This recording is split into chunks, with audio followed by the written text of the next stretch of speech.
할렐루야. 오늘 수요예배 오신 성도님들 축복합니다.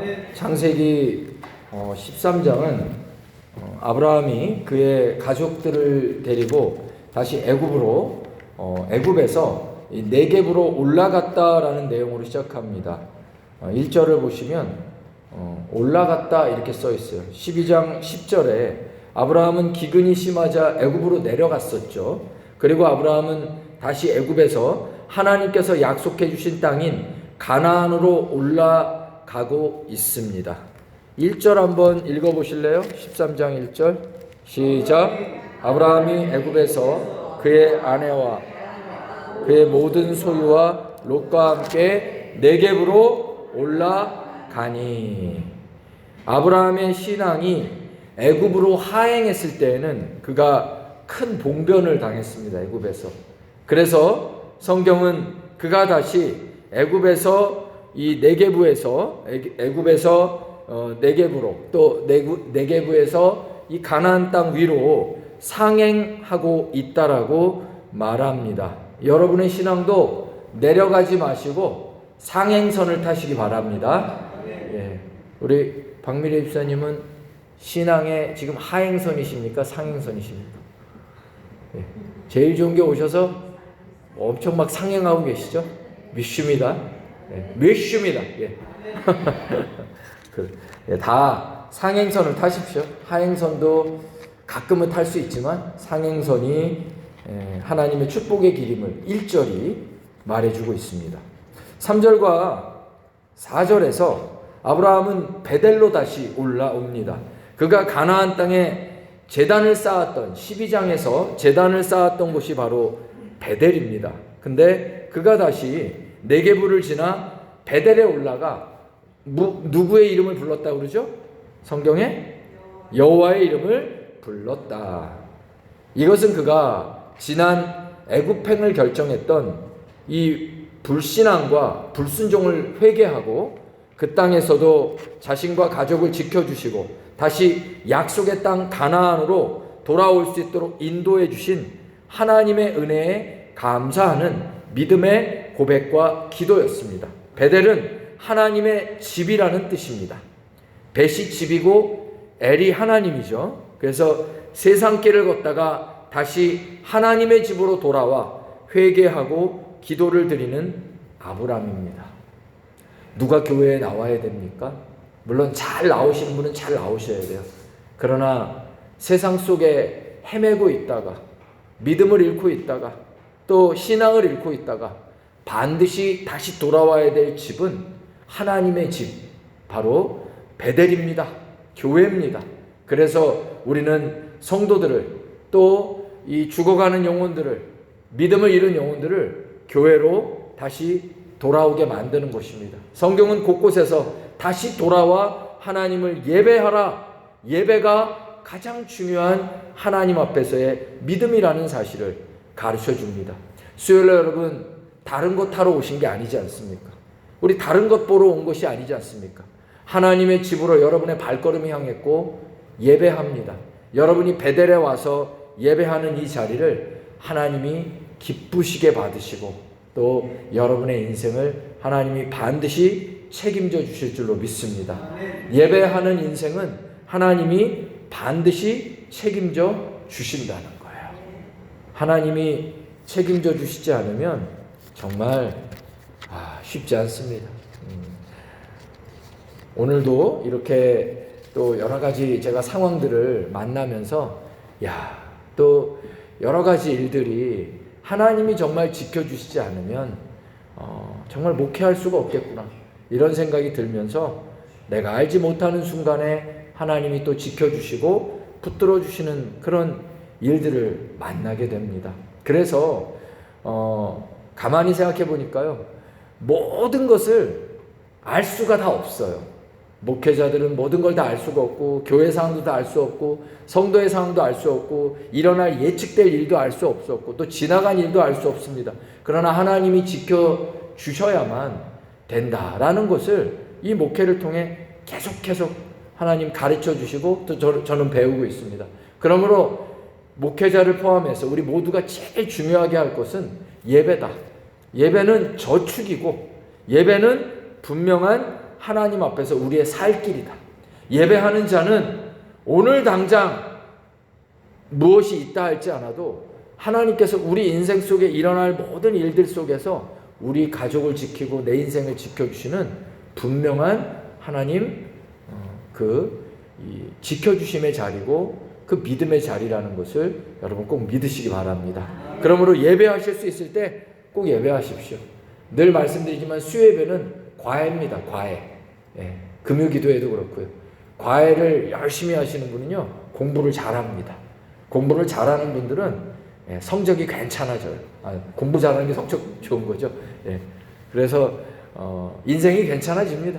여러분 과외하시는 분, 교회를 다녀도 과외 공부를 하시는 분들은 하나님 앞에서 큰 이 과외의 복을 얻게 될 줄로 믿습니다. 6절을 보겠습니다. 6절에 문제가 발생합니다.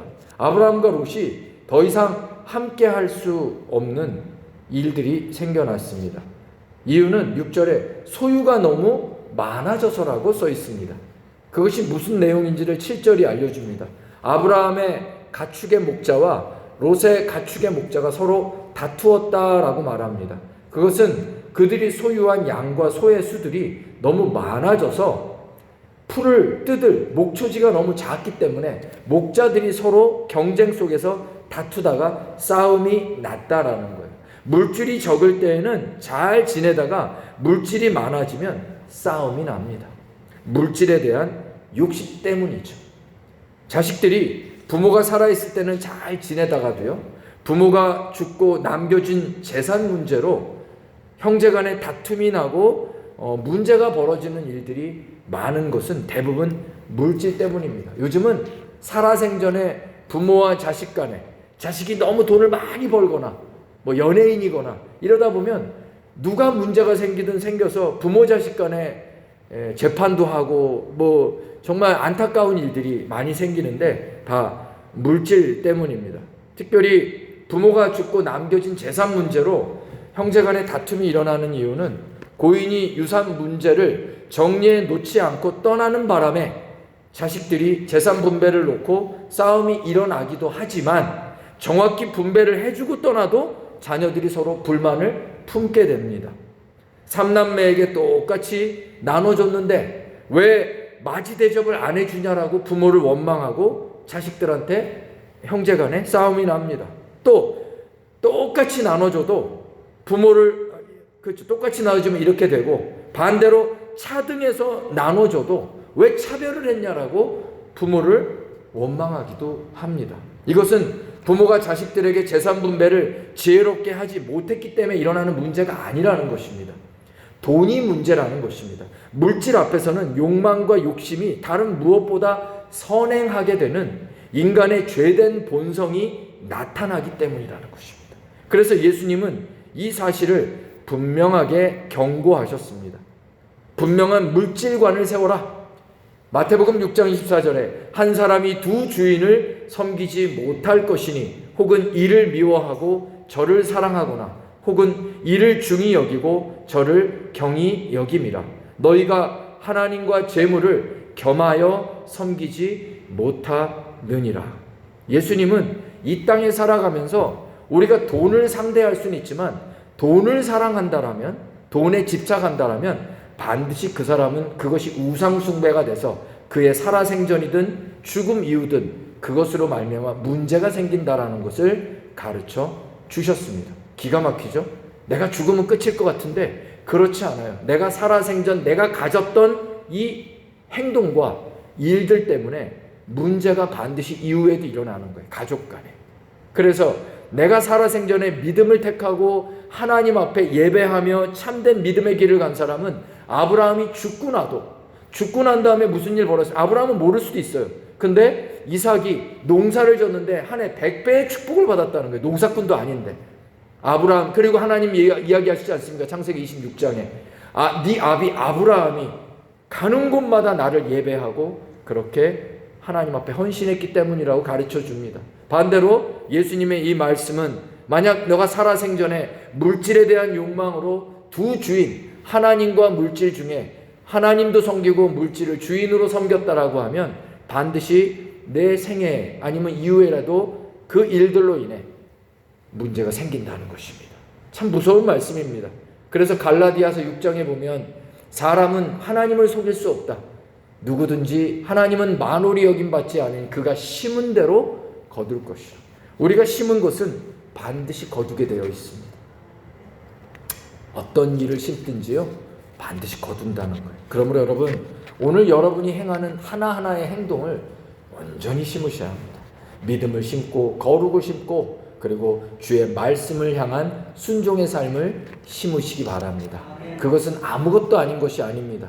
그대로 여러분의 인생 속에, 여러분의 가족 속에, 자녀들의 생애까지 이어져 이루어진다는 것이죠. 그래서 하나님께서 우리에게 물질관을 훈련시키기 위해 명하신 것이 바로 헌금행위, 그 중에 11조 행위입니다. 11조는 하나님께서 권면하신 게 아니라 명령하신 것입니다. 우리가 성경을 읽으면 레위기에, 또 민수기에, 신명기에, 그리고 말라기에서 거듭거듭 11조에 대해서 하나님은 분명하게 명령하시고 이 11조를 통해서 하나님에 대해서 시험하라고도 하셨고 하나님이 우리를 시험하신다고도 했습니다. 누가 주인인가? 네가 가지고 있는 물질은 너의 것인가? 하나님의 것인가? 그것으로 모든 것을 판정하신다는 거예요. 네가 가진 생명이 네 것이라고 생각한다면 다 네가 가져라. 그러나 네 것이 아니라는 거예요. 오늘 심장이 뛰고 있고 내일 아침까지 뛸 수 있겠느냐고 주님 물어보십니다. 어느 부자가 재산이 너무 많아서 창고를 하나 짓고 이거를 어디 쌓을 데가 없어 또 하나의 창고를 짓고 흐뭇해하고 있을 때 예수님이 어리석은 자여 오늘 밤 내 생명을 내가 취할 줄을 네가 어찌 알겠느냐라고 대놓고 말씀하지 않습니까? 그러므로 하나님 앞에 우리에게 주어진 모든 것들은 하나님이 주신 것이라는 믿음을 가져야 한다는 거예요. 그게 당연한 것입니다. 하나님이 취하시면 당장이라도 끝납니다. 평생 번 돈을 우리는 어떤 부분들로 다 우리가 빠져나갈 수 있어요. 많이 경험하셨을 거예요. 한순간입니다, 사람은.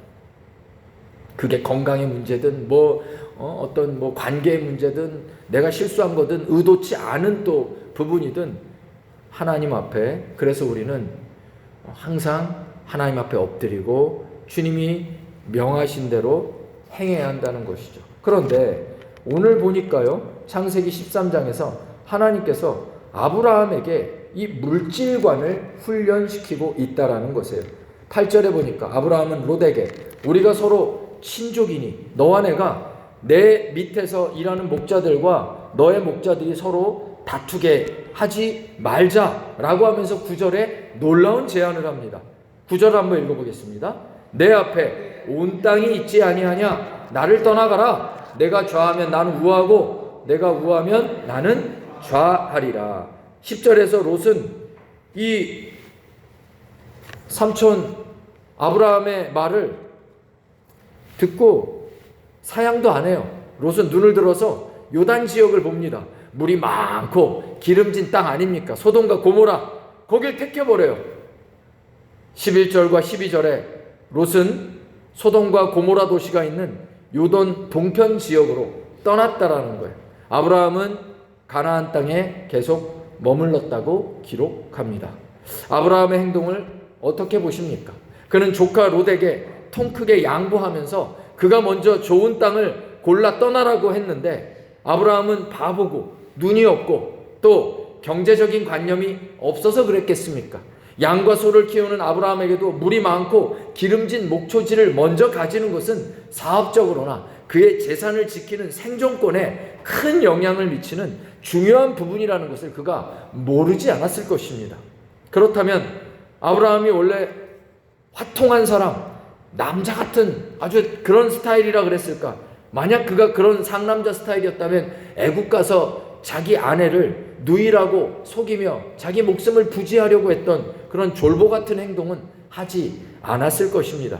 아브라함의 행동은 남자다움이나 화통한 성격에서 기인한 것이 아니고 이제 하나님에 대한 믿음과 신앙에서 기인한 행동이었다라는 것을 창세기 13장은 알려주고 있습니다. 그러면 아브라함의 이 믿음의 행동은 어떤 측면에서 그러할까? 두 가지로 살펴보겠습니다. 첫 번째, 아브라함은 덕을 세우는 믿음의 행동을 하였습니다. 앞서 언급한 것처럼 양과 소를 기르는 목축업자들에게 좋은 목초지는 사업의 성공과 생존권이 달려있는 정말 중요한 부분이었습니다. 그런데 아브라함은 좋은 목초지를 선택하는 기회를 롯에게 양보합니다. 그것은 아브라함이 경제관념이 없거나 세상 물정을 모르고 원래부터 통이 크고 사람이 좋아서가 아니었다.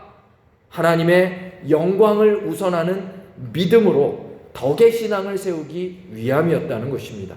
7절에 보시면 아브라함과 롯의 가축 목자들이 다투고 있을 때 성경이 이러한 부분을 기록합니다. 뭐라고 써 있습니까? 가나안 사람과 브리스 사람도 그 땅에 거주하고 있었다. 이렇게 기록합니다. 이는 하나님을 믿지 않는 이방 민족들이 아브라함과 롯의 식솔들이 싸움하고 있는 걸 보고 있었다는 것입니다. 아브라함이 이것을 보면서 도대체 믿지 않는 사람들에게 덕이 되지 못하는 것을, 하나님께 영광이 되지 못하는 상황을 그가 보았다라고 하는 묵상이 가능합니다. 이방인들이 거룩한 하나님의 백성이라고 불리우는 사람들끼리 이권을 놓고 다투고 싸우는 모습 볼 때, 야, 하나님 믿는 사람도 똑같구만, 교회 다니는 것들이 더해, 예를 들면 이런 말들을 하는 그런 것처럼 들려지는 것이, 아브라함은 하나님의 이름을 망령되이 일컫는 것이 너무 괴로웠던 것입니다. 또한 이러다가는 조카 롯과의 관계도 망가지고 싸움의 원한으로 가득 차 서로의 신앙과 믿음도 모두 무너지고 깨뜨려질 그런 상황이었습니다. 그래서 아브라함은 화평을 이루고 덕을 세우는 일을 힘썼던 것입니다. 예수님께서 화평케 하는 자가 되라고 말하죠. 우리 인생에서 다툼과 갈등이 없을 수는 없습니다. 서로의 이권이 있고 또 견해 차이가 있고 생각이 다를 때 우리는 분을 참지 못하고 서로 다투기도 하고, 가족 간에 또 부모 자식 간에도 이웃 간에도 그런 일이 있을 수 있는데, 예수님은 화평을 행하는 자가, 화평을 이루는 자가 복이 있다라고 말합니다. 아브라함은 예수님의 말씀을 몰랐지만 그는 하나님을 만난 이후로 그는 하나님 앞에 믿음의 덕을 세우기 위해 먼저 조카 롯에게 말했습니다. 우리가 싸우지 말자. 화평한 관계를 만들자. 그래서 어떻게 할 건데요? 라고 롯이 뻔뻔하게 묻자 아브라함은 바로 내가 원하는 선택을 하라. 눈에 보기에 좋은 땅을, 목초지가 많은 땅을 네가 먼저 택하라 라고 말한 것이죠. 아브라함은 세상 속에서 하나님의 영광이 추락되지 않도록 피해를, 손해를 감수하고 있습니다. 하나님의 영광을 위해 우리가 손해를 감수하는 것, 그것이 덕의 신앙이라는 거예요. 덕을 세우기 위해 신앙은 하나님 앞에 서는 것입니다. 에베소서 4장 1절부터 3절을 한번 찾아주시기 바랍니다.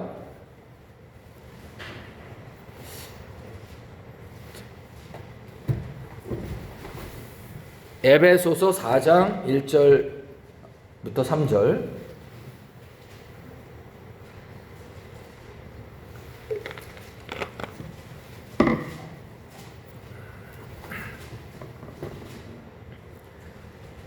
자, 에베소서 4장 1절부터 3절입니다.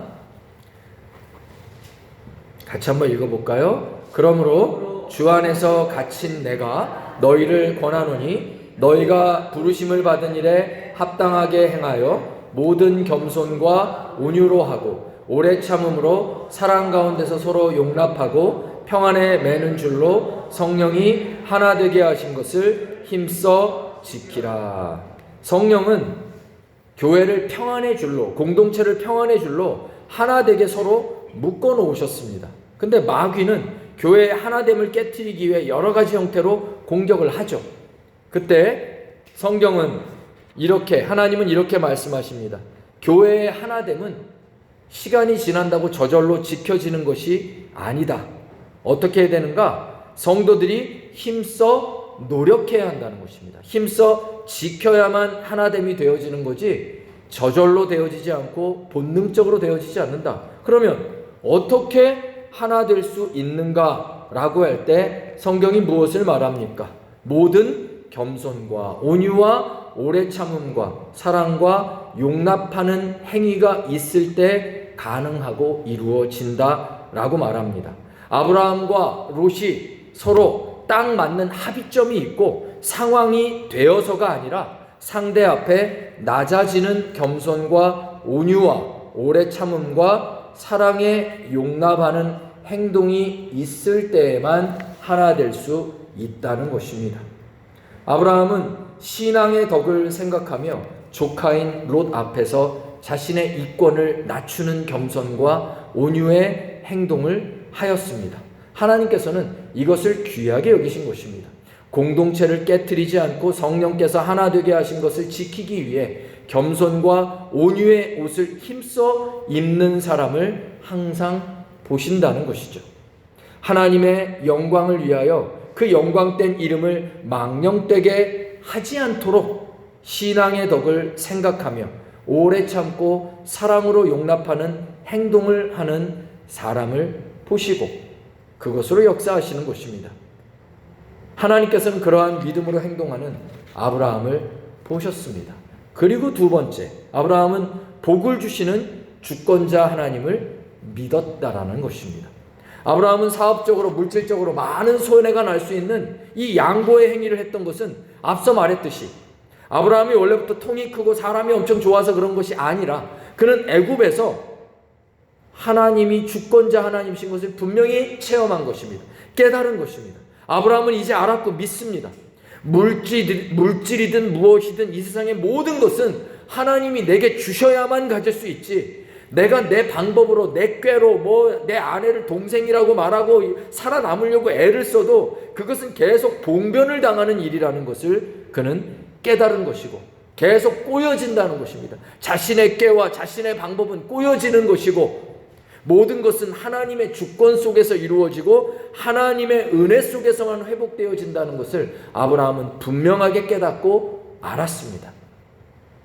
그는 하나님의 말씀대로 하나님의 영광을 향하며 신앙의 덕을 세우는 순종의 삶을 살아갈 때 하나님께서 그의 인생에 복을 주시고 행하신다라고 하는 분명한 믿음을 가졌습니다.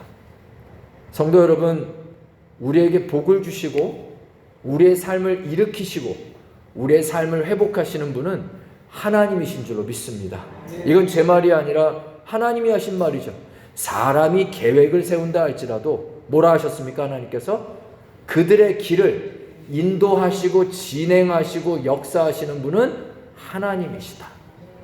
여러분, 하나님 분명히 얘기하셨는데 우리는 자꾸 잊어버려요. 내 방법으로 내 힘으로 인생을 계획하려고 그러고 어려운 일이 생기거나 문제가 생기면 더 하나님께 나와 의탁해야 되는데 평상시에 그렇게 예배도 잘 드리던 분이 문제 생기고 고난 생기고 어려움 생기면 어디로 다 도망가 있어요. 기도 안 해요. 예배도 잘 안 드려요. 마음은 다 다운돼 있어요. 안타깝습니다. 우리 길을 인도하시는 분 하나님이시고 사실은 그 자리에서 우리를 시험하고 계시다는 것을 왜 모를까요? 성경 몇 장만 읽어보면 하나님이 우리를 시험하신다는 걸 다 아는데 하나님이 한순간도 떠난 적이 없습니다. 아브라함을 통해 지금 물질 문제를 가지고 시험하는 것입니다. 네가 손해볼지라도 네가 손해를 감수하고라도 믿음의 행동을 택할 것인지 보시는 거예요. 덕을 세우는 신앙을 택할 것인지 그리고 겸손하고 온유를 택할 것인지 오래 참고 사랑과 용납을 택할 것인지 복 주시는 하나님이신 것을 믿고 하나님을 의지할 것인지 아니면 아브라함 내가 삼촌이고 내 위치 내 권세를 가지고 찍어 누를 것인지 하나님은 모든 것을 보고 계십니다. 그리고 아브라함은 그 시험에 통과합니다. 그리고 하나님 앞에서 그렇게 믿음으로 행동했어요. 그랬더니 어떤 일이 벌어집니까? 14절과 15절을 읽겠습니다. 읽습니다. 시작. 롯이 아브라함을 떠난 후에 여호와께서 아브라함에게 이르시되 너는 눈을 들어 너 있는 곳에서 북쪽과 남쪽과 그리고 동쪽과 서쪽을 바라보라. 보이는 땅을 내가 너와 내 자손에게 주리니 영원히 이르리라. 성도 여러분, 여러분에게는 어떤 믿음이 있습니까? 삶에 대한 믿음, 가족에 대한 믿음, 친구에 대한 믿음, 개인적인 삶의 지론들, 신념들 다 누구나 있을 수 있습니다. 그러나 무엇보다 사랑하는 성도 여러분, 여러분은 하나님에 대한 믿음이 분명하시기를 주의 이름으로 축원드립니다. 아브라함은 다른 믿음은 부족했는지 몰라요. 그러나 하나님에 대한 믿음은 이제 분명해졌습니다. 하나님이 내게 복을 주시고 하나님이 행하시지 않으면 그 어떤 것도 취할 수도 얻을 수도 가질 수도 없다. 내 깨와 내 계획은 계속해서 내 삶을 꼬이게 만든다는 것을 아브라함은 분명히 알았고 하나님에 대한 믿음으로 그는 살았다는 것입니다. 우리 성도 여러분도 하나님에 대한 믿음으로 사시기를 주의 이름으로 축복합니다. 아브라함은 롯을 대할 때 마음속에 이러한 하나님에 대한 믿음으로 행했다는 것입니다. 세상은 아브라함의 마음을 모르고 있을 수 있습니다. 그의 심중에 있는 믿음을 읽을 수도 알 수도 없습니다. 하지만 하나님은 그의 심중에 있는 믿음을 분명하게 보셨고 그가 믿음으로 행동하자마자 분명하게 나타나서 말씀해 주신 것입니다. 롯이 보기에는 인간적인 눈으로는 더 좋아 보이는 땅이 있습니다. 사람이 볼 때는 소돔과 고모라 같이 물이 많고 더 비옥해 보이는 좋은 땅들이 있습니다. 그러나 14절과 15절에 하나님의 말씀은 무엇입니까? 너는 눈을 들어 북쪽과 남쪽과 동쪽과 서쪽을 바라보라는 것입니다. 사람의 눈에 보기에 비옥하고 기름진 땅인 소돔과 고모라 거기에 가서 복을 받는 것이 아니라 믿음을 가지고 바라본 그 땅에서 하나님의 복이 임한다는 것입니다. 롯은 자기 보기에 좋은 땅으로 갔어요. 우리는 다 우리 눈에 보기에 더 유리한 것들이 있습니다. 그래서 그것 때문에 싸웁니다. 그것 때문에 그걸 차지해 보려고 애를 써요. 사업을 할 때도 부모 자식 간에도 또 자식들 간에도 자기 좋은 이권들을 생각하면서 우리는 그것을 택하려고 애를 쓰는데 그러나 하나님께서 말씀하시는 거예요. 눈에 보이는 소돔과 고모라 그 비옥한 것에 집착하지 말고 아브라함에게 말합니다. 괜찮아. 네가 지금 네 자리에서 눈을 들어 북남 동서를 바라보라. 그리고 뭐라 하셨습니까? 내가 보는 땅을 내가 너와 내 자손에게 주리니 영원히 이르리라. 하나님께서 내가 주리니 여러분 이걸 분명하게 그 말씀을 품으시기 바랍니다. 그 말씀 받으시 하나님이 주신다고 하셔야 가질 수 있는 거예요. 여러분이 사업적으로 애를 쓰고 인간적으로 애를 쓰고 다 좋습니다. 성실해야 합니다. 그러나 눈에 보이는 땅으로 자꾸 눈에 보이는 그것을 향해 달려가지 마시고 지금 내가 있는 자리에서 하나님을 향한 믿음의 눈으로 그렇게 믿음을 택하시고 하나님을 택하시고 하나님이 비전이 되시고 하나님이 목적이 되시고 하나님이 여러분의 고백이 되시길 바랍니다. 그러면 주께서 내가 있는 그 땅에서 내가 주리라. 저는 이 말이 묵상하면서 얼마나 힘이 되는지 몰라요. 내가 내게 주리라. 어려운 일이 생기고 또 이렇게 그런 부분들이 있을 때 하나님께서 내가 내게 주리라 한 것을 네가 믿어라 라고 말씀하시는 이 말씀이 얼마나 힘이 되는가. 그렇습니다 여러분. 하나님 앞에서 주님이 주신다고 하시는 그 땅, 주님이 주신다고 하는 그 축복, 세상의 눈이 아닌 오직 믿음으로 행하며 순종함으로 하나님이 주시는 풍성한 복을 누리시기를 주님의 이름으로 축원드립니다.